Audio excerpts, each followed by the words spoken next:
Cerita ini tentang Raka, seorang pemuda 29 tahun yang nekat menerima tawaran kerja dari seseorang untuk menjaga rumah sakit tua di daerah Jawa Tengah. Awalnya dia pikir cuma pekerjaan biasa, tapi ternyata rumah sakit itu menyimpan rahasia mengerikan. Setiap malam, Raka mulai melihat pasien tanpa wajah, mendengar suara mesin operasi menyala sendiri, dan menemukan ruangan tersembunyi tempat ritual pesugihan dilakukan. Dan ketika dia tahu siapa yang jadi tumbal, semuanya sudah terlambat. Sebelum lanjut ke ceritanya, jangan lupa subscribe channel Mystery Story, tekan tombol like jika kalian suka dengan ceritanya. Dan silakan tulis di komentar jam berapa dan dari kota mana Anda menonton, dan pastikan tonton sampai selesai karena setiap detiknya penuh misteri yang belum pernah terpecahkan. Raka masih duduk di pojokan kamarnya yang pengap sore itu, sambil ngelamun dan mandangin dompetnya yang kosong. Sudah hampir 2 bulan dia nganggur setelah tempat kerjanya di kota tutup mendadak. Tabungan udah habis buat bayar kos dan makan seadanya. Setiap malam, dia kepikiran harus gimana caranya biar bisa bertahan. Telepon dari orang tuanya di kampung pun jarang diangkat, takut ditanya soal kerjaan. Raka tahu, dia harus segera dapat uang, apapun caranya. Sore itu, tiba-tiba ada suara ketukan di pintu kosnya. Tok, tok, tok, tok. Pelan tapi teratur. Raka berdiri, agak malas, dan buka pintu. Di depan berdiri seorang pria paruh baya pakai kemeja lusuh, celana bahan coklat, dan topi tua. Senyumnya lebar tapi matanya kelihatan aneh, kayak menatap terlalu lama. "Mas Raka?" "Ja," tanyanya dengan suara berat tapi sopan. Raka agak heran, karena dia merasa belum pernah lihat orang ini sebelumnya. "Iya Pak, ada perlu apa ya?" Pria itu memperkenalkan diri, "Saya Pak Doni. Saya dapat kabar dari teman Bapak kos, katanya Mas Raka lagi butuh kerja. Benar?" Raka langsung semangat. "Iya Pak, ada kerjaan apa?" Pak Doni menatapnya lama sebelum akhirnya bilang, "Saya butuh orang buat jaga malam di sebuah rumah sakit. Tempatnya agak jauh, di daerah pedesaan Jawa Tengah. Tapi tenang, gajinya lumayan besar. Jaga malam di rumah sakit?" Raka agak, "Iya, cuma jagain aja. Camp Hong Kong. Nggak banyak pasien, nggak banyak aktivitas, cuma duduk, muter keliling kalau perlu, pastiin nggak ada orang masuk sembarangan. Tapi," kata Pak Doni sambil mencondongkan badan sedikit, "satu hal, Mas, jangan banyak tanya." Nada suaranya berubah sedikit berat. Raka ngangguk aja, walau dalam hati ada rasa nggak enak. Tapi bayangan uang bikin dia cepat berpikir positif. "Kalau gitu, kapan mulai Pak?" tanya Raka dengan nada cepat. "Malam ini juga kalau bisa," jawab Pak Doni. Raka sempat kaget. "Malam ini? Segitu mendesaknya ya Pak?" Pak Doni hanya tersenyum kecil. "Tempatnya butuh dijaga mulai malam ini. Kalau Mas sanggup saya antar sekarang." Tanpa pikir panjang, Raka beresin tas kecilnya, bawa senter, botol air, sama jaket. Dalam hati dia cuma mikir, ya sudahlah, yang penting dapat duit. Mobil tua Pak Doni berhenti di depan kos, dan mereka berangkat bareng. Perjalanan menuju rumah sakit itu aneh banget. Awalnya lewat jalanan kota biasa, tapi makin lama mobil masuk ke jalan kecil yang gelap, diapit pepohonan besar di kanan kiri. Jalan itu sepi banget, bahkan sinyal ponsel Raka hilang total. "Jauh juga ya Pak?" tanya Raka berusaha mencairkan suasana. "Iya, sedikit terpencil. Tapi tenang aja, aman kok," jawab Pak Doni dengan nada datar. Setelah hampir 1 jam perjalanan, mobil berhenti di depan gerbang besi besar yang berkarat. Di atas gerbang ada papan nama yang udah pudar, "Rumah Sakit Harapan Mulia." Tulisan itu separuh tertutup lumut dan karat. Dari luar aja udah kelihatan bangunannya tua, temboknya retak, jendela-jendela banyak yang pecah, dan catnya ngelupas kayak sisik ular. Raka turun dari mobil, ngerasa hawa dingin aneh langsung nyentuh kulitnya. Engine-nya beda dingin tapi lembab, dan entah kenapa baunya kayak campuran antara obat, karbol, dan darah lama yang udah mengering. Dia sempat merinding. "Pak, ini beneran rumah sakit yang masih aktif?" tanyanya pelan. Pak Doni nggak langsung jawab, cuma senyum tipis dan buka gembok besar di gerbang. "Udah Mas, masuk aja, nanti saya jelasin di dalam." Begitu mereka masuk, suasana makin mencekam. Lampu-lampu lorong banyak yang mati. Hanya beberapa yang masih nyala redup, kedap-kedip kayak mau putus. Lantai keramiknya licin dan dingin. Mungkin udah lama nggak dibersihin. Di dinding ada poster-poster kesehatan yang udah sobek dan pudar. Salah satunya bergambar perawat tersenyum, tapi setengah wajahnya udah hilang sobek. Langkah kaki mereka bergema di lorong panjang itu. Raka sesekali dengar suara kayak roda berangkar dari jauh. Padahal mereka berdua aja di situ. "Pak, ada orang lain ya di sini?" tanya. Pak Doni cuma jawab singkat, "Nggak ada." Mungkin suara dari atap, tapi tatapan matanya kosong, seolah dia tahu sesuatu tapi pura-pura nggak tahu. Mereka sampai di ruang tengah yang dulunya kayaknya jadi ruang administrasi. Ada meja resepsionis berdebu, kursi berantakan, dan jam dinding besar yang jarumnya berhenti di angka jam 2:13 menit. Raka duduk sebentar, sementara Pak Doni keluar sebentar ke ruangan sebelah dari tempat duduknya. Raka sempat lihat sekilas ada papan pengumuman berisi foto-foto orang dengan tulisan hilang di bawahnya. Wajah-wajah itu samar, tapi jelas semuanya pasien. Beberapa menit kemudian, Pak Doni balik bawa buku catatan tebal dan satu kunci besar. "Ini mas, catatan jadwal jaga dan kunci semua ruangan. Pokoknya, kalau malam cuma satu yang perlu dijagain, ruang operasi di lantai 2, jangan pernah buka ruang jenazah di bawah. Ngerti?" Katanya tegas. Raka agak bingung. "Kenapa Pak?" Tanya. Pak Doni langsung menatap tajam. "Saya bilang jangan dibuka, ya jangan dibuka. Cukup itu aja yang mas ingat." Nada suaranya berubah dingin, matanya tajam banget sampai bikin Raka nurut tanpa debat. Setelah itu, Pak Doni pamit pergi. Katanya dia harus balik ke kota dan akan datang lagi pagi harinya buat ngecek. Raka ditinggal sendirian di rumah sakit itu. Lampu depan mati, cuma beberapa lampu darurat nyala remang. Di luar suara jangkrik bercampur dengan desir angin yang masuk lewat jendela pecah. Sekitar jam 9 malam, Raka mulai patroli. Dia nyalain senter dan jalan pelan-pelan di lorong. Bayangan dirinya sendiri di tembok aja bikin dia kaget beberapa kali. Setiap langkah, selalu ada suara lain yang mengikuti, entah gema atau memang ada yang jalan di belakang. Dia lewat depan ruang operasi. Pintu itu masih tertutup rapat, tapi dari dalam, dia dengar suara tik-tik-tik, kayak suara alat logam jatuh. Raka nahan napas, terus jalan lagi. "Mungkin tikus," gumamnya pelan, mencoba menenangkan diri. Waktu sampai di ruang tunggu, dia duduk sebentar. Kursinya dingin banget, padahal udara nggak sedingin itu. Dari sudut mata, dia sempat lihat sesuatu bergerak di ujung lorong, bayangan seseorang yang cepat banget. Raka berdiri, nyorot senter ke arah sana, tapi nggak ada apa-apa. Lorong itu kosong, cuma tirai putih yang menggantung setengah robek, bergerak pelan kena angin. Jam di tangannya menunjukkan pukul 11 malam. Raka mulai ngerasa ngantuk dan bosan. Dia ambil bekal kopi dari tas dan duduk lagi di ruang tengah. Tapi tiba-tiba lampu-lampu yang tadinya nyala mulai redup satu-satu, sampai akhirnya mati total. Ruangan jadi gelap, cuma senter di tangannya yang nyala. Dari kejauhan, terdengar suara seperti roda ranjang pasien berderit pelan. Krek, krek. Suaranya makin dekat. Raka langsung berdiri, nyorot ke arah lorong. Tapi cuma kelihatan bayangan panjang di lantai. Kayak ada yang dorong ranjang perlahan menuju ruang operasi. Raka nekat jalan mendekat. Tapi begitu dia sampai di ujung lorong, bayangan itu hilang. Dia ngerasa seluruh tubuhnya dingin. Tangannya gemetar megang senter. Dalam hati dia mikir, ini cuma halusinasi, Rak. Capek aja. Tapi baru dia balik badan, dari ujung lorong yang sama muncul suara langkah kaki pelan. Tap, tak, tak. Ritmenya lambat dan pasti. Kayak seseorang yang pakai sepatu dokter. Raka berdiri kaku, nggak bisa gerak. Suara itu makin lama makin dekat.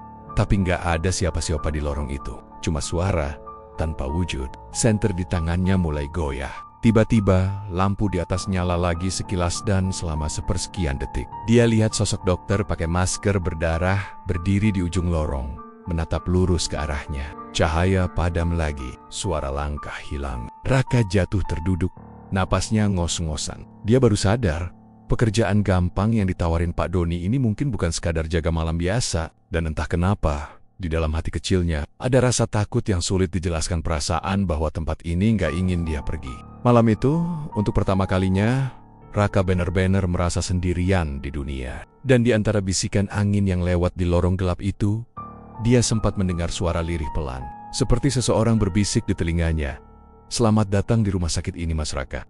Malam itu terasa panjang banget buat Raka. Udara di dalam rumah sakit tua itu makin dingin, padahal jendela-jendelanya tertutup rapat. Setiap jam terasa berjalan lebih lambat dari biasanya. Jarum jam tangannya sudah menunjuk pukul 2 lewat sedikit. Saat itu suasana benar-benar sepi. Nggak ada suara jangkrik, nggak ada angin. Bahkan suara napasnya sendiri terasa berat dan menggema di lorong. Dia duduk di kursi depan ruang administrasi sambil nahan kantuk. Senter di tangannya udah redup, dan kopi di termosnya tinggal setengah. Tiba-tiba, di tengah keheningan itu, terdengar suara kecil tapi jelas dari arah lantai 2. Ceklek, ceklek, kayak suara logam kecil jatuh ke lantai keramik. Awalnya Raka pikir cuma hembusan angin yang bikin benda jatuh, tapi suara itu muncul lagi, lebih keras. Ceklek, kling, kling. Suara itu seperti datang dari ruang operasi, ruangan yang dipesankan sama Pak Doni untuk tidak dibuka tanpa alasan. Raka diam, jantungnya mulai berdetak lebih cepat. Dia menelan ludah, mencoba meyakinkan dirinya sendiri. Paling alat bekas yang jatuh. Tikus kali, gumamnya pelan. Tapi suaranya sendiri malah terdengar gemetar. Dea Kobakuk, tapi 5 menit kemudian, suara itu muncul lagi. Kali ini disertai suara lain. Seperti langkah kaki pelan menyeret sandal dokter. Tak, shrek tak, srek. Suasana tiba-tiba berubah. Udaranya makin dingin, bulu kuduknya berdiri semua. Raka berdiri, meraih senter yang tergeletak di meja. Lampunya berkedip, nyala mati, tapi masih bisa dipakai. Dengan langkah pelan, dia jalan menuju tangga menuju lantai 2. Setiap langkah yang dia ambil, lantai kayunya berderit pelan. Rumah sakit itu benar-benar sunyi. Hanya terdengar langkah kakinya, dan sesekali bunyi tetesan air dari atap bocor. Waktu dia sampai di atas, lorongnya gelap total. Cuma ada cahaya remang dari lampu darurat di ujung koridor. Raka nyorotkan senter ke kanan, lalu ke kiri. Semua pintu tertutup rapat. Di dinding masih ada tulisan jadwal operasi terakhir, tanggalnya berhenti di tahun ke-2012. Udah lama banget ini, pikir Raka dalam hati. Tapi rasa penasarannya lebih besar daripada takutnya. Dia terus maju ke arah ruang operasi paling ujung. Suara ceklek tadi terdengar lagi, lebih dekat. Disusul suara besi bergesekan, kayak ada yang lagi enggotik-enggotik alat bedah di dalam. Raka berhenti di depan pintu berwarna putih yang catnya udah terkelupas. Ada tulisan pudar di atasnya. Ruang operasi utama. Dia menatap gagang pintu yang berdebu. Tangannya gemetar waktu dia pegang gagangnya dengan bangga, kayak logam yang baru dikeluarkan dari kulkas. Masa iya ada orang? Gumamnya, berusaha meyakinkan diri sendiri. Dia dorong perlahan pintunya, yang langsung mengeluarkan bunyi berderit panjang. Krik. Begitu pintu terbuka, hawa dingin langsung menyeruak keluar. Dinginnya bukan dingin biasa. Ada aroma tajam karbol bercampur bau amis darah yang masih menempel di udara. Seolah-olah baru saja digunakan. Senter di tangan Raka menyapu seluruh ruangan. Ada meja operasi di tengah, masih lengkap dengan alat-alat bedah, yang berjejer di sampingnya gunting, pisau, penjepit semuanya karatan. Di lantai, dia melihat bercak coklat gelap yang sepertinya adalah darah yang sudah lama mengering. Tapi yang bikin dia hampir menjatuhkan senter adalah ketika dia sadar meja operasi itu masih ada bekas ikatan. Tali kulit di sisi kanan dan kiri. Seperti tali untuk menahan tubuh pasien. Suara ceklek terdengar lagi. Kali ini dari sisi kanan ruangan. Raka menyorot ke arah sumber suara itu. Dan dia kaget setengah mati waktu melihat salah satu alat bedah di meja bergetar sendiri. Lalu jatuh ke lantai. Ceklek. Suaranya nyaring banget di tengah kesunyian. Raka mundur pelan. Napasnya memburu. Astaga, siapa di sana? Suaranya keluar tanpa sadar, tapi nggak ada jawaban. Yang ada justru lampu operasi di atas meja tiba-tiba menyala sendiri. Terang banget sampai nyilauin mata. Lampu itu berputar pelan ke arah Raka, seolah sedang menyorotinya. Dia spontan nutup mata dan mundur. Dalam beberapa detik, ruangan yang tadinya remang langsung jadi terang benderang, tapi rasanya bukan cahaya normal, lebih kayak cahaya dingin yang menusuk kulit. Raka pelan-pelan buka matanya lagi, dan dia nyaris nggak bisa bernapas. Di bawah cahaya itu, di meja operasi, dia melihat sesuatu seperti tubuh manusia. Tubuh itu tertutup kain putih, tapi bentuknya jelas. Bahunya naik turun pelan, seperti orang yang sedang bernapas. Raka menatap, berusaha memastikan. Nggak mungkin. Itu pasti kainnya ketiup angin, katanya lirih. Tapi kain putih itu tiba-tiba bergerak pelan, dan terdengar suara lirih dari bawahnya. Dok, sakit, jangan potong lagi dok. Raka beku di tempat, tubuhnya kaku, jantungnya serasa mau meledak. Dia mau lari, tapi kakinya nggak bisa digerakkan. Suara itu terdengar lagi, kali ini lebih jelas, seperti berasal dari bawah meja operasi. Tolong aku. Raka akhirnya berhasil mundur beberapa langkah. Tapi saat itu juga, dari pantulan kaca besar di dinding sebelah kiri, dia lihat sesuatu yang bikin darahnya berhenti mengalir. Di pantulan itu, terlihat sosok seorang dokter berdiri di belakang meja operasi. Dokter itu pakai jas putih penuh noda darah. Maskernya juga merah pekat. Matanya kosong tapi menatap lurus ke arah Raka dari balik kaca. Tangannya pegang pisau bedah yang meneteskan cairan merah gelap. Raka spontan nengok ke arah meja operasi. Tapi di dunia nyata sosok itu nggak ada. Kosong. Cuma kain putih yang diam. Tapi pas dia lihat lagi ke kaca, dokter itu masih di sana dan sekarang posisinya lebih dekat. Raka panik. Dia langsung mundur. Hampir jatuh. Senter di tangannya terlempar dan jatuh ke lantai. Ruangan kembali gelap. Cuma lampu operasi di atas meja yang masih nyala terang. Dalam cahaya itu, sosok dokter di pantulan kaca mulai bergerak. Berjalan mendekat ke arah Raka lewat pantulan. Tapi di dunia nyata, gak ada apa-apa di depannya. Suara napas berat terdengar di telinganya. Hahaha, kayak seseorang berdiri tepat di belakangnya. Raka refleks menoleh cepat, tapi cuma udara kosong. Namun, aroma darah semakin kuat. Ruangan mulai berembun, seperti ada kabut dingin keluar dari lantai. Dari meja operasi, kain putih yang menutupi pasien itu perlahan melorot sendiri. Dan di bawahnya terlihat kulit pucat dengan luka bekas jahitan dari dada sampai perut. Luka itu masih basah. Ya Tuhan, Raka menutup mulutnya, menahan muntah. Tapi sebelum dia bisa kabur, lampu operasi padam mendadak. Jalap Tuttle, dari dalam kegelapan, terdengar suara langkah pelan, mendekat ke arahnya. Tak, tak, tak. Suara sepatu dokter.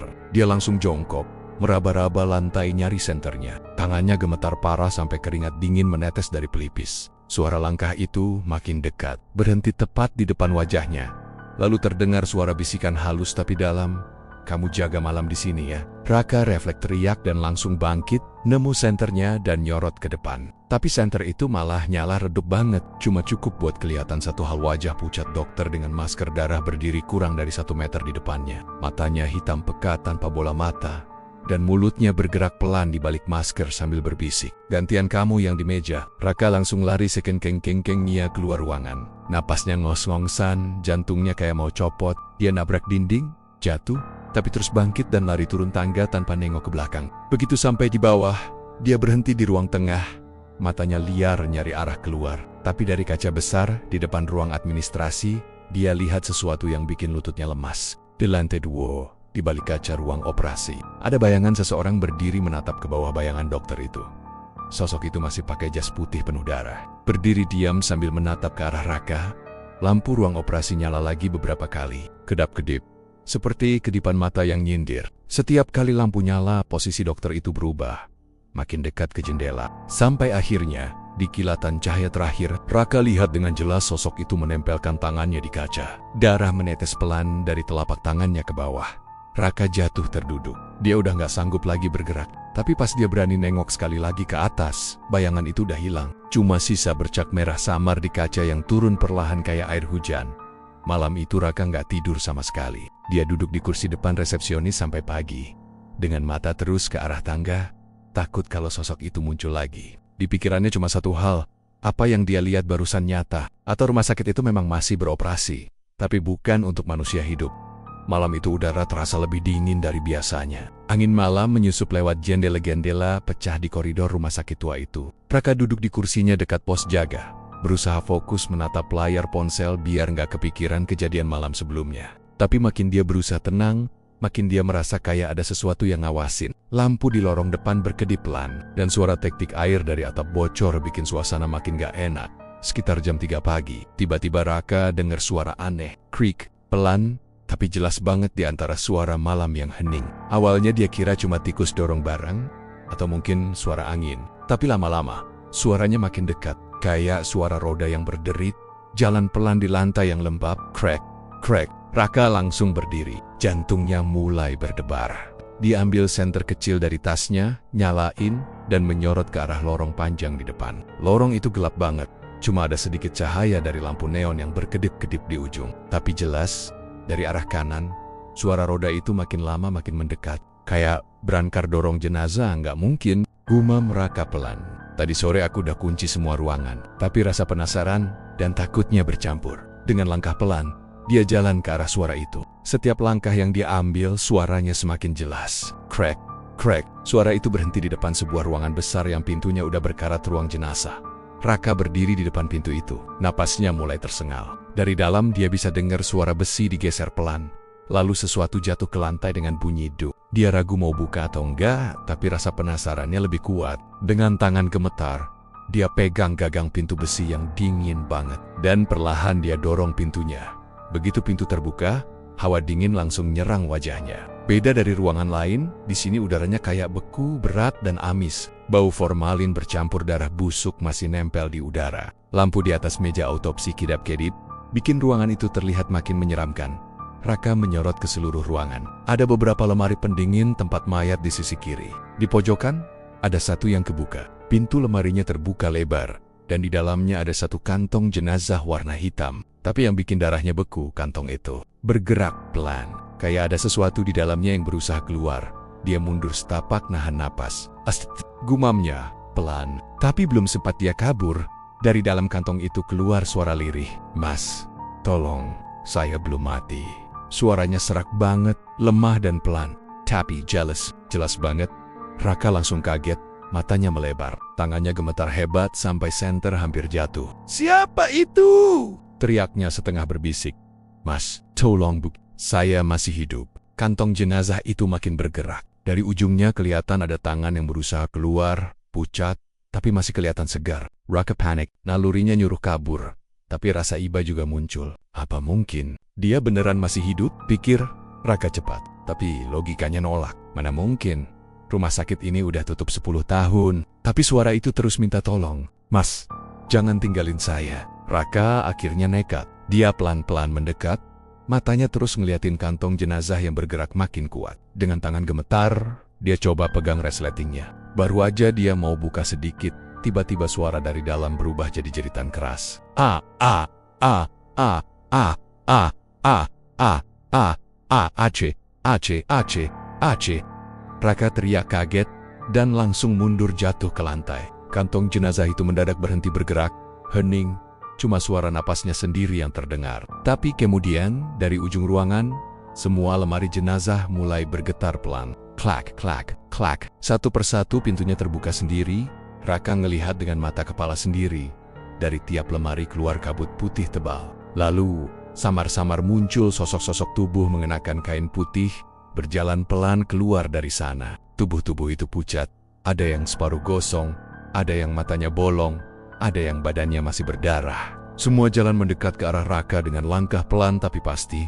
Dia teriak sekencangnya dan lari ke arah pintu. Tapi sialnya pintu ruang jenazah tiba-tiba nutup keras banget. "Duar!" Raka dorong-dorong pintunya sekuat tenaga tapi nggak bisa dibuka. Kunci pintunya berputar sendiri, seolah dikunci dari luar. Dia menoleh ke belakang dan ngelihat bayangan sosok-sosok itu makin dekat. Salah satunya yang paling depan, wajahnya udah rusak setengah. Tapi bibirnya bergerak kayak ngomong, "Kenapa kamu ganggu kami?" Raka udah nggak kuat. Senter di tangannya mati tiba-tiba, dan ruangan langsung gelap total. Suara langkah kaki mereka makin dekat, makin banyak. Dia cuma bisa tiarap di pojokan, tutup kuping, dan doa dalam hati.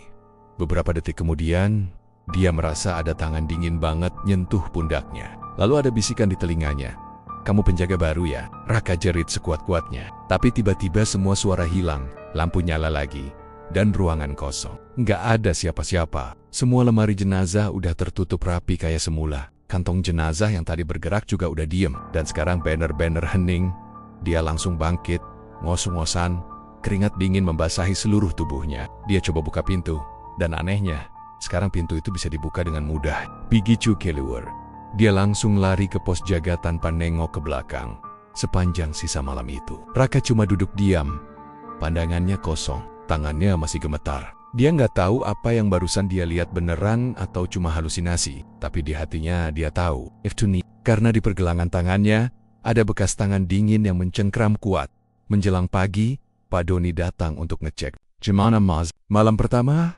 Aman?" Tanyanya sambil senyum kecil. Rokakuma diam, wajahnya pucat. "Pak, ruang jenazah itu ada yang hidup di dalamnya." Pak Doni berhenti tersenyum. Matanya menatap tajam ke arah Raka. "Oh, jadi kamu udah lihat ya?" katanya pelan, tapi nadanya dingin. "Kalau kamu harus kuat, karena mereka belum semua bangun." Kalimat itu bikin Raka tambah bingung sekaligus takut. Apa maksudnya belum semua bangun? Malam itu jadi awal dari mimpi buruk panjang buat Raka, dan dia mulai sadar. Pekerjaan ini bukan cuma sekadar jagain rumah sakit kosong. Ada sesuatu yang jauh lebih gelap bersemayam di dalamnya. Malam itu hawa di rumah sakit terasa aneh. Sejak kejadian di ruang jenazah, Raka nggak bisa tidur dengan tenang. Matanya sayu, tapi kepalanya penuh pertanyaan. Bayangan tangan dingin yang semalam nyentuh bahunya masih terasa nyata di kulitnya. Bahkan saat siang menjelang, dia tetap merasa seperti ada yang mengawasinya dari balik tembok tua rumah sakit itu. Pagi harinya, Pak Doni datang lagi dengan wajah datar seperti biasa. Raka langsung nyamperin dia dengan wajah pucat dan suara gemetar. "Pak, semalam saya lihat yang aneh. Di ruang jenazah, ada suara orang minta tolong. Terus, ada sosok-sosok keluar dari lemari pendingin. Mereka ngomong ke saya." Pak Doni cuma senyum tipis, tanpa ekspresi takut sama sekali. "Udah Mas, biasain aja. Jangan takut sama mereka." Raka bengong, nggak nyangka jawabannya sesantai itu. "Tapi Pak, Mereka itu bukan orang. Saya lihat sendiri. Pak Doni langsung menatap Raka dalam-dalam. Suaranya berubah lebih berat. Takutlah kalau kamu nggak nurut, Mas. Bukan sama mereka. Kata-kata itu bikin Raka langsung diam. Ada tekanan aneh dalam kalimat itu. Kayak ancaman tapi disampaikan dengan tenang. Pak Doni lalu pergi tanpa banyak bicara lagi. Ninggalin Raka yang semakin bingung dan was-was. Malamnya, sekitar jam 11. Udara mulai dingin. Angin berhembus kencang lewat celah jendela rusak di koridor. Raka duduk di pos jaga, tapi pikirannya masih kepikiran ucapan Pak Doni. Jangan takut sama mereka. Takutlah kalau nggak nurut. Apa maksudnya? Nurut sama siapa? Rasa penasaran mulai ngalahin rasa takutnya. Akhirnya dia mutusin buat keliling lagi. Senter di tangan, dia jalan pelan lewat lorong belakang yang jarang dilewatin orang. Di situ, temboknya lebih lembab, catnya udah ngelupas parah, dan bau apek campur karat nyengat banget. Di ujung lorong, dia lihat semak liar yang menutupi sesuatu di dinding bawah. Raka dekati, ngerasa ada besi di balik daun-daun liar itu. Setelah dia singkirin batang-batang liar yang menjalar, ternyata di situ ada sebuah pintu besi kecil, penuh karat dan setengah tertanam di tembok. Pintu itu nggak ada pegangan, cuman ada lubang kecil buat dikaitin gembok. Tapi anehnya, gemboknya udah rusak dan terbuka. Raka bengong, kok kayaknya belum lama dibuka ya? Pikirnya, ia sempat ragu, tapi rasa penasaran lebih kuat. Dia dorong pintu itu pelen-pelen, dan begitu kebuka, hawa dingin banget langsung keluar dari dalam. Ada tangga menurun gelap, spiral ke bawah, kayak menuju ruang bawah tanah. Dia nyorot pakai senter. Tangga itu dari besi tua, banyak karatnya, tapi masih kuat. Debunya tebal banget, tapi anehnya, di beberapa anak tangga ada jejak kaki. Baru, kayak ada yang sering naik turun lewat situ. Jantung Raka mulai berdegup cepat, tapi dia tetap nekat turun. 1 langkah, 2 langkah. Hawa di bawah makin dingin dan lembab. Dindingnya penuh jamur. Dan dia mulai mencium bau yang gak enak.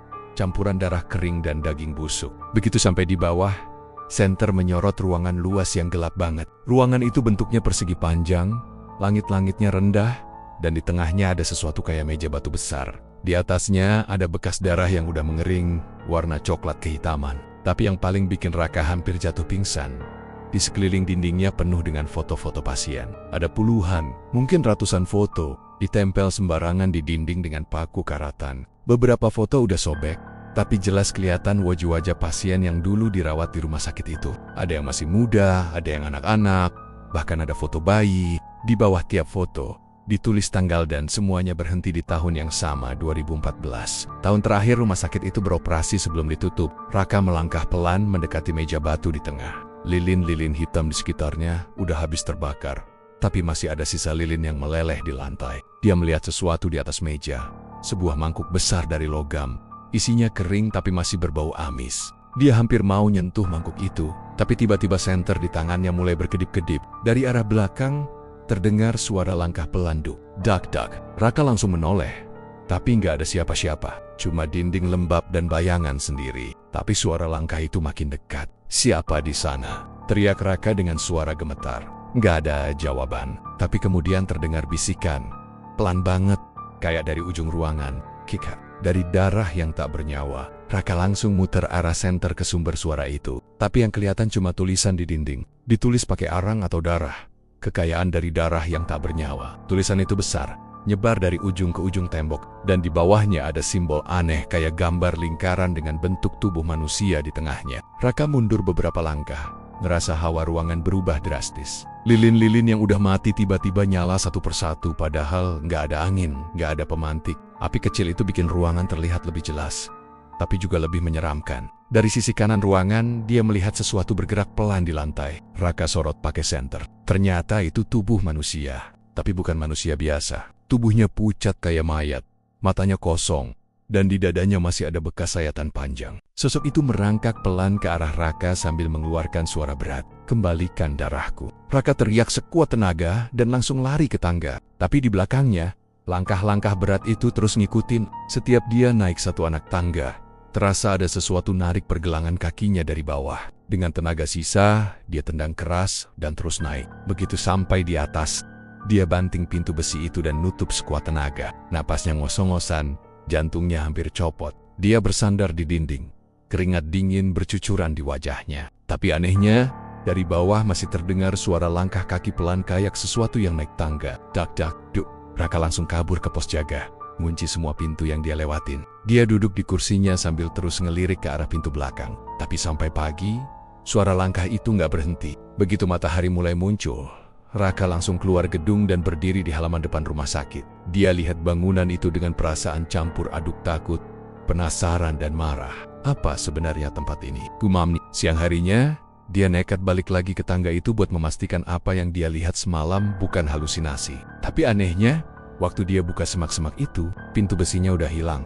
Dindingnya sekarang polos, kayak nggak pernah ada apa-apa di situ. Raka cuma bisa terdiam. Tenggorokannya kering. Dia tahu dia nggak salah lihat. Tapi seolah-olah rumah sakit itu sendiri menelan rahasianya kembali ke dalam tanah. Sejak hari itu, Raka mulai yakin Rumah Sakit Harapan Mulia bukan sekadar bangunan tua berhantu. Di bawahnya, ada sesuatu yang lebih gelap. Ritual, tumbal, dan pesugihan yang mungkin masih berjalan sampai sekarang. Dan tanpa dia sadari, dirinya sudah jadi bagian dari permainan itu. Malam itu udara di Rumah Sakit Harapan Mulia terasa berbeda. Angin gak berhembus seperti biasanya. Dan udara terasa lebih berat. Seolah seluruh bangunan tahu sesuatu yang buruk akan terjadi. Raka duduk di pos jaga sambil menatap layar ponselnya.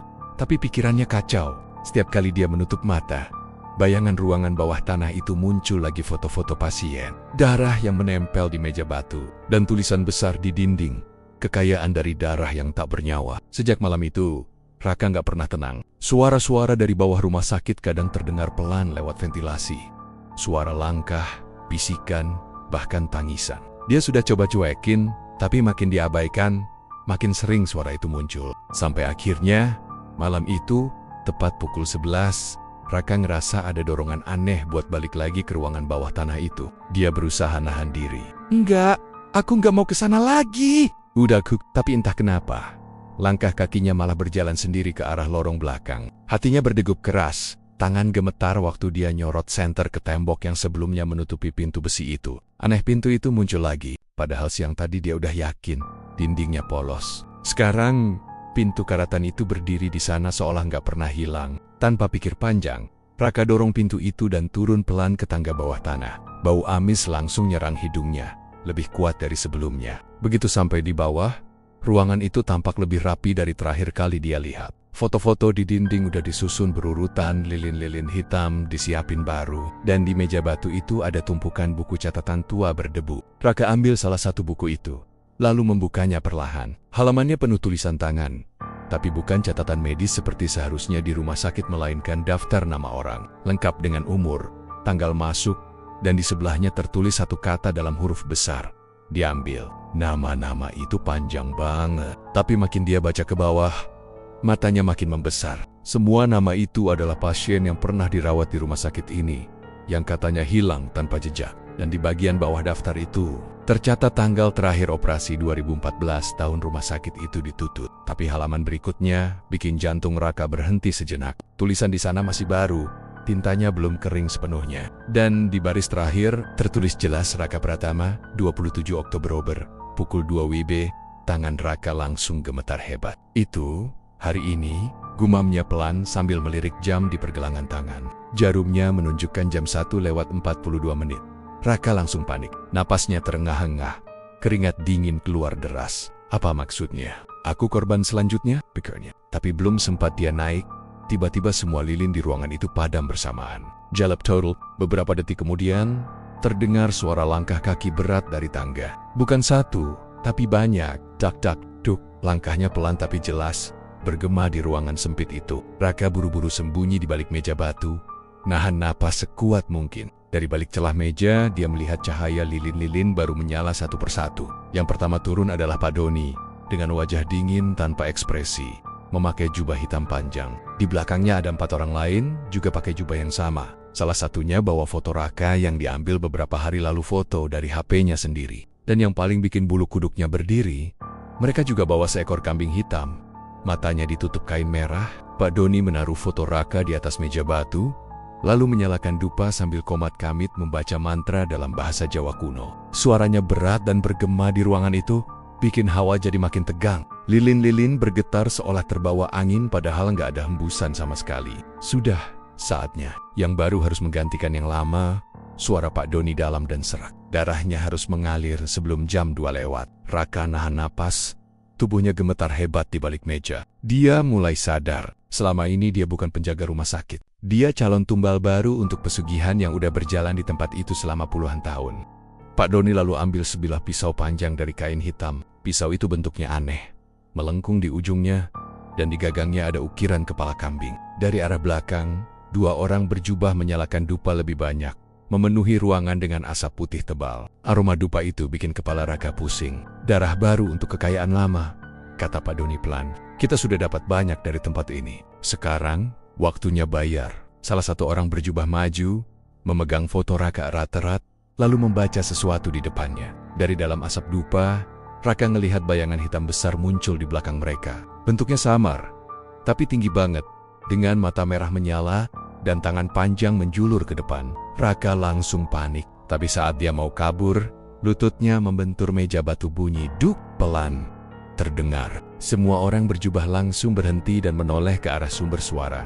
Siapa di sana? Suara Pak Doni keras menggema. Raka nahan napas sekuat tenaga, tapi dari balik meja, matanya bertemu langsung dengan mata kambing hitam itu yang tiba-tiba terbuka. Matanya merah menyala, dan hewan itu ngomong, "Darahmu, waktunya tiba." Raka langsung jerit, spontan berdiri, dan lari ke arah tangga. Semua orang berjubah langsung ngejar sambil teriak mantra-mantra aneh. Ruangan bawah tanah itu mendadak terasa sempit banget. Langkah kaki mereka menggema keras di belakangnya. Begitu sampai di atas, Raka banting pintu besi itu, tapi sebelum dia sempat ngunci, tangan Pak Doni nyelip di celah pintu, nyegahnya. Raka dorong sekuat tenaga sambil teriak, "Lepaskan!" Tapi dari balik celah pintu, mata Pak Doni terlihat berubah hitam pekat, dan suaranya berat banget.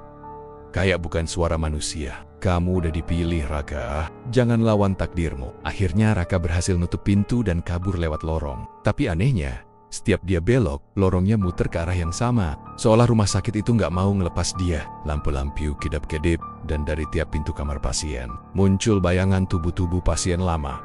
Berdiri di tepi pintu, menatapnya. Wajah mereka pucat, sebagian rusak, sebagian tanpa mata, tapi semuanya soma-soma berbisik pelan, "Jangan lari, gantikan kami." Raka terus lari sampai ke ruang depan. Tapi tiba-tiba semua lampu mati. Gelap total lagi. Di tengah kegelapan itu, dia bisa dengar suara kambing dari bawah tanah, tapi kali ini keras banget. Kayak menggema di seluruh gedung. Mip. Suaranya panjang dan nyaring, disusul suara langkah kaki banyak banget dari arah tangga. Raka berlari ke arah pintu utama, tapi pintunya terkunci rapat. Dia tarik, dorong, bahkan hantam pakai bahunya, tapi nggak bergeming. Dari belokong, suara langkah itu makin dekat. Samar-samar dia bisa lihat bayangan hitam besar muncul di ujung lorong. Matanya merah, tubuhnya besar dan tinggi banget, bahkan sampai menyentuh langit-langit. Bayangan itu berjalan perlahan, suaranya berat, dan setiap kali melangkah, lantai bergetar. Raka menjerit, terus mukul pintu berharap ada yang dengar. Tapi nggak ada siapa-siapa. Rumah sakit itu bener-bener terisolasi. Lalu dari belakang terdengar suara Pak Doni lagi. Pelan tapi jelas. "Kamu bisa lari, tapi darahmu sudah tertulis di sini. Raka, jangan hianati perjanjian." Raka berhenti, menoleh perlahan. Di ujung lorong, Pak Doni berdiri dengan tatapan kosong. Di tangannya pisau yang sama masih meneteskan darah segar. Tapi darah itu bukan dari kambing. Raka ngeri waktu lihat di belakang Pak Doni. Tubuh-tubuh berjubah yang tadi turun ke bawah, sekarang tergeletak tak bernyawa, matanya melotot, seolah darah mereka diambil. Raka sadar, ritual itu gagal. Dan bayangan besar di belakang Pak Doni semakin dekat, matanya makin merah, suaranya bergema. Bayaran belum lunas. Pak Doni menoleh ke Raka. Wajahnya berubah pucat, lalu menjerit keras sebelum tubuhnya diseret masuk ke dalam kegelapan. Raka berdiri gemetar, nggak bisa gerak. Darah menetes dari langit-langit. Bau amis makin menyengat, dan saat jarum jam di tangannya tepat menunjukkan pukul 2 WIB, suara berat itu berbisik tepat di telinganya. "Sekarang giliranmu." Lalu semuanya gelap. Malam itu, hawa di rumah sakit benar-benar berubah. Angin berhembus lewat sela-sela jendela pecah, bikin suara berdesir kayak bisikan orang. Jam di dinding menunjukkan jam 1:55. 5 menit lagi dari waktu yang tertera di daftar pesugihan yang Raka temukan. Tangannya gemetar. Keringat dingin netes di pelipis, tapi dia tahu satu hal. Kalau tetap di sini, dia bakal mati jadi tumbal. Dia lari sekuat tenaga ke arah tangga, berusaha keluar dari ruang bawah tanah. Tapi anehnya, setiap kali dia udah di atas, pintu besi yang harusnya bisa didorong itu malah terasa berat banget, kayak ditahan dari luar. Pak Doni, tolong. Saya mau keluar, teriak Raka sambil enggenting-benting pintu. Tapi dari luar, yang kedengeran cuma suara langkah pelan dan gumaman doa aneh. Cahaya lilin di bawah mulai padam satu-satu, ngasih tahu kalau orang-orang berjubah itu udah turun lagi. Raka panik, nyari benda apapun buat ngebela diri. Dia nemuin batang besi karatan di pojokan ruangan, lalu sembunyi di balik rak yang setengah roboh. Langkah kaki mereka makin dekat. Sudah waktunya, suara berat Pak Doni bergema dari tangga. Roh-roh di rumah sakit ini menagih janji. Raka, tahan napas. Dari celah kayu, dia lihat ada 6 orang pakai jubah hitam. Wajah mereka nggak kelihatan jelas. Tapi satu yang paling depan, Pak Doni, bawa baskom besar berisi darah dan kepala kambing hitam yang masih meneteskan cairan segar. Raka pengen muntah, tapi lidahnya keluh. Dengan darah ini, kata Pak Doni sambil nyiram meja batu itu, kekayaan tetap mengalir, dan pengganti harus menyerahkan dirinya malam ini. Mendadak, udara di ruang bawah tanah itu jadi panas. Semua lilin nyala lagi bersamaan. Dan di tengah ruangan, asap hitam menggumpal jadi bentuk tubuh tinggi besar. Wujudnya samar tangan panjang, kepalanya botak licin, tapi matanya merah menyala kayak bara. Suaranya berat banget, tapi jelas. Siapa penggantiku malam ini? Pak Doni angkat foto Raka tinggi-tinggi. Dia, tuanku, yang baru. Raka langsung bangkit dari tempat sembunyi, tapi suara langkahnya bikin semua kepala menoleh. Larry Rack, teriaknya sendiri dalam hati. Dia ngibrit ke arah tangga, tapi kali ini, bayangan hitam itu melesat lebih cepat, dan tiba-tiba nongol di depan wajahnya. Angin dingin menusuk kulit. Wujud itu menatap Raka. Senyumannya lebar sampai ke telinga. Kamu mau kabur dari kesepakatan ini? Raka nendang apapun di depannya, jatuhin rak besi, terus naik tangga lagi. Suara langkahnya disusul sama jeretan-geretan aneh dari bawah. Suara yang campur antara manusia dan hewan. Pas nyampe atas, dia nemuin pintu akhirnya bisa kebuka sedikit. Tapi waktu dia tarik kuat-kuat, sesuatu nyangkut di kakinya. Tangan dingin. Dia nengok ke bawah. Sosok dokter berdarah dari ruang operasi berdiri tepat di belakangnya. Wajahnya pucat kayak kain kafan. Matanya kosong bolong. Dan darah netes dari masker lusuhnya. Tanpa suara, dokter itu ngangkat pisau bedah dan mulai jalan pelan ke arahnya. Raka teriak second ken-ken-kengnya sambil mukul kepala dokter itu pakai batang besi. Tapi nggak ngaruh sama sekali. Pisau itu malah berhasil nyayat lengannya sedikit. Darah langsung keluar. Dan waktu darahnya netes ke lantai, semua lilin di bawah langsung nyala terang. Kayak nyambut ritual yang udah mulai. Darahnya jatuh. Upacaranya dimulai. Teriak Pak Doni dari bawah. Raka makin panik. Dia dorong tubuh dokter itu sekuat tenaga. Berhasil kabur lewat pintu. Lalu lari ke arah koridor panjang rumah sakit yang udah penuh lumut. Lampu-lampu neon di langit-langit nyola mati kayak kedipin dia. Di dinding, suara tangisan perempuan samar-samar kedengeran. Kayak dari balik tembok. Kenapa kamu datang ke sini, Raka? Suaranya lembut, tapi bikin bulu kuduk berdiri. Raka ngerasa kayak ada banyak mata yang ngikutin tiap langkahnya. Dia nyoba cari jalan keluar lewat lobi depan, tapi pintunya udah ditutup pakai rantai besar. Dia muter ke arah UGD, tapi ruangan itu juga terkunci. Suara langka dari belakang makin dekat lagi. Raka nyari tempat sembunyi, tapi nggak sempat. Dari kegelapan lorong, sosok Pak Doni muncul. Tapi kali ini, wajahnya berubah, matanya hitam pekat, bibirnya lebam kayak habis dijahit. Kenapa kamu kabur, Mas Raka? Tugasmu belum selesai. Rocket kalian hit. Ini semua kerjaan setan. Pak Doni senyum. Tapi berkat setan ini, banyak orang kaya mendadak. Dan kamu harus jadi penggantinya supaya kami tetap hidup. Dia ngelangkah maju, bawa pisau bedah besar di tangan. Raka ngambil tabung oksigen yang jatuh di lantai, dilempar keras ke arah Pak Doni. Tabung itu meledak kecil, nyulut percikan api dari kabel listrik dan dinding. Api langsung nyambar cepat. Nyalain tirai-tirai tua di ruangan itu. Raka pakai kesempatan itu buat lari. Tapi dari arah belakang, jeritan keras menggema. Antara jeritan manusia dan makhluk gaib yang barusan bangkit. Api makin besar, nyebar ke ruang-ruang lain. Raka jatuh di lorong panjang. Napasnya tersengau. Dan di ujung lorong itu, dia lihat pintu keluar. Dengan tenaga terakhir dia lari ke sana. Tapi tiba-tiba bayangan hitam besar muncul lagi di depannya. Sosok itu sekarang jelas banget. Tubuhnya tinggi, matanya merah nyala, dan dari mulutnya keluar suara kayak bisikan ratusan orang. Darahmu sudah ditentukan, tidak ada yang bisa kabur dari perjanjian darah. Tangan makhluk itu melayang ke arah leher Raka. Mencengkeram kuat. Dunia di sekelilingnya mulai buram, pandangannya gelap pelen-pelen. Tapi sebelum semuanya benar-benar hilang, dia dengar suara keras, ledakan besar dari arah ruang bawah tanah. Api nyambar ke seluruh gedung, Langit-langit ambruk. Suara teriakan Pak Doni dan orang-orang berjubah itu hilang ditelan kobaran api. Makhluk hitam itu melepaskan cengkeramannya, lalu menghilang jadi asap pekat. Raka jatuh pingsan di dekat pintu keluar. Tubuhnya penuh luka dan darah, tapi napasnya masih tersisa sedikit. Saat subuh datang, warga sekitar nemuin rumah sakit itu terbakar habis. Mereka bilang gak ada korban yang ditemukan, cuma satu orang yang tergeletak di luar gerbang. Lemah dan setengah sadar Raka. Dia diselamatkan, tapi sejak malam itu, hidupnya gak pernah sama lagi. Setiap jam 2 pagi, Raka selalu kebangun karena dengar suara roda berangkar yang pelan lewat depan rumahnya. Diikuti suara dokter berbisik lirih di telinganya. Operasinya belum selesai, Mas Raka. Beberapa minggu berlalu setelah kebakaran besar di Rumah Sakit Harapan Mulia. Berita itu sempat heboh di televisi lokal. Tapi anehnya, nggak ada laporan resmi tentang korban jiwa. Polisi memang sempat datang buat investigasi, tapi hasilnya cuma satu. Nggak ditemukan mayat sama sekali di reruntuhan. Seolah semua orang di dalam rumah sakit itu menguap. Hilang begitu saja, termasuk Pak Doni dan orang-orang berjubah yang dilihat. Raka malam itu, Raka sendiri waktu itu masih dirawat di rumah sakit lain. Luka-lukanya mulai pulih, tapi pikirannya tidak. Setiap malam dia selalu kebangun dengan keringat dingin, mendengar suara-suara yang sama, suara langkah kaki, berangkar yang diseret pelan, dan kadang bisikan samar dari arah bawah tempat tidurnya. Mas Raka, waktunya jaga malam. Dia selalu berusaha meyakinkan diri kalau itu cuma mimpi, tapi tubuhnya tahu itu nyata. Karena setiap kali dia kebangun, bekas sidik jari berdarah selalu muncul di spraynya. Beberapa hari kemudian, berita mengejutkan muncul di TV. Rumah Sakit Harapan Mulia resmi dibuka kembali. Reporter menjelaskan kalau rumah sakit itu telah direnovasi besar-besaran oleh pemilik lamanya, Pak Doni.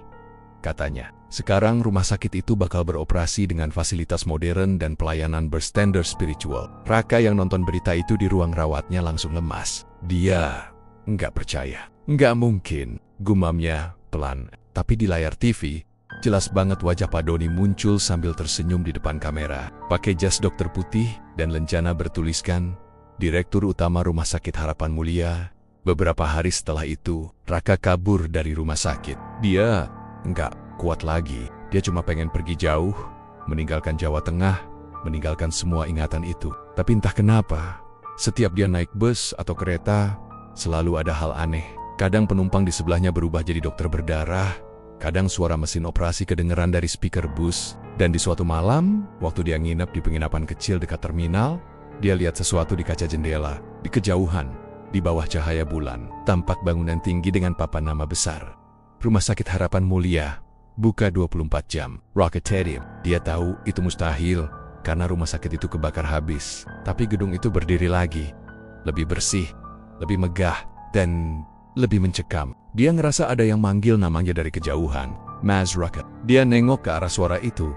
Tapi yang dia lihat cuma bayangan Pak Doni berdiri di depan gerbang rumah sakit, melambaikan tangan pelan. Sejak malam itu, nggak ada yang tahu pasti apa yang terjadi pada Raka. Yang jelas, beberapa hari kemudian warga sekitar rumah sakit mulai ngalamin hal-hal aneh lagi. Setiap malam Jumat, dari arah ruang bawah tanah, terdengar suara mesin operasi berputar pelan di tengah malam. Ceklek.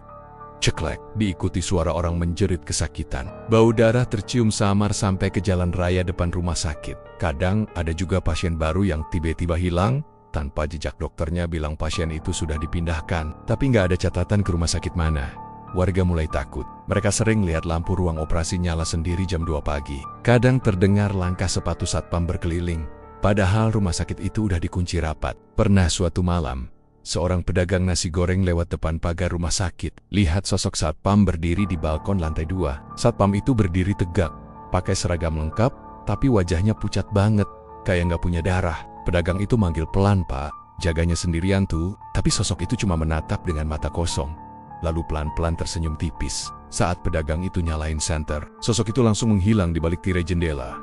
Keesokan harinya, warga yang penasaran datang ngintip ke dalam. Di dinding ruang operasi utama, mereka lihat sebuah foto baru dipajang. Bingkai kayu hitam dengan kaca bening. Foto itu bergambar seorang pria muda berseragam satpam, tersenyum tipis dengan mata kosong. Di bawahnya tertulis, Raka Pratama, petugas keamanan teladan Rumah Sakit Harapan Mulia. Nggak ada yang tahu siapa yang masang foto itu. Beberapa kali petugas kebersihan nyoba lepas fotonya, tapi selalu gagal. Katanya, tiap kali mau dicopot, kaca bingkainya retak sendiri, lalu jatuh ke lantai. Dan anehnya, keesokan harinya, foto itu udah nempel lagi di tempat semula. Banyak orang bilang kalau foto itu hidup. Karena kalau kamu perhatiin matanya lama-lama, bola matanya pelan-pelan bergerak mengikuti arah pandangmu. Dan kadang, kalau kamu datang tengah malam dan lihat ke jendela lantai 2, kamu bakal lihat sosok satpam itu berdiri di sana. Wajahnya sama persis kayak di foto. Senyum tipis, mata kosong, dan di tangannya masih ada noda darah kering. Konon, beberapa orang yang nekat motret rumah sakit itu malam hari, hasil fotonya selalu aneh. Di jendela kadang muncul bayangan pasien tanpa wajah, atau sosok dokter dengan masker berdarah yang berdiri di belakang mereka. Tapi yang paling bikin merinding, hampir di setiap foto, di pojokan, selalu ada bayangan satpam berdiri tegak, nunduk, lalu hilang perlahan. Warga sekitar akhirnya pasang papan besar bertuliskan dilarang masuk setelah maghrib. Tapi masih ada aja orang-orang penasaran yang datang buat uji nyali. Beberapa di antaranya hilang tanpa kabar. Yang selamat cuma bisa cerita dengan mata kosong dan suara bergetar. Bilang kalau mereka sempat mendengar suara seseorang di dalam rumah sakit yang berbisik, "Jangan takut, aku juga dulu kayak kamu." Sampai hari ini, Rumah Sakit Harapan Mulia masih berdiri di sana. Megah tapi sunyi. Lampu halamannya selalu nyala meskipun gak ada petugas. Kadang terdengar suara berangkar didorong pelan di koridor yang gelap. Dan kalau kamu cukup berani lewat depan rumah sakit itu tengah malam, jangan pernah menatap ke jendela lantai 2 terlalu lama. Karena konon, Raka masih di sana. Berdiri tegak dengan seragam satpamnya, menatap siapapun yang lewat. Matanya kosong, tapi seolah mau bilang sesuatu. "Selamat datang, giliranmu menjaga malam ini." Dan setelah kamu dengar bisikan itu, katanya malam berikutnya kamu bakal bermimpi sedang jalan di lorong rumah sakit yang gelap. Di ujung lorong, kamu bakal lihat pintu bertuliskan ruang operasi. Dan begitu kamu buka, Raka akan menunggumu di dalam sambil tersenyum, memegang pisau bedah yang masih meneteskan darah segar. Terima kasih sudah menonton channel Mystery Story. Terus dukung channel ini dengan cara komen, like, share, dan subscribe. Mohon maaf jika ada kesamaan nama tokoh, tempat kejadian ataupun cerita, itu adalah kebetulan semata.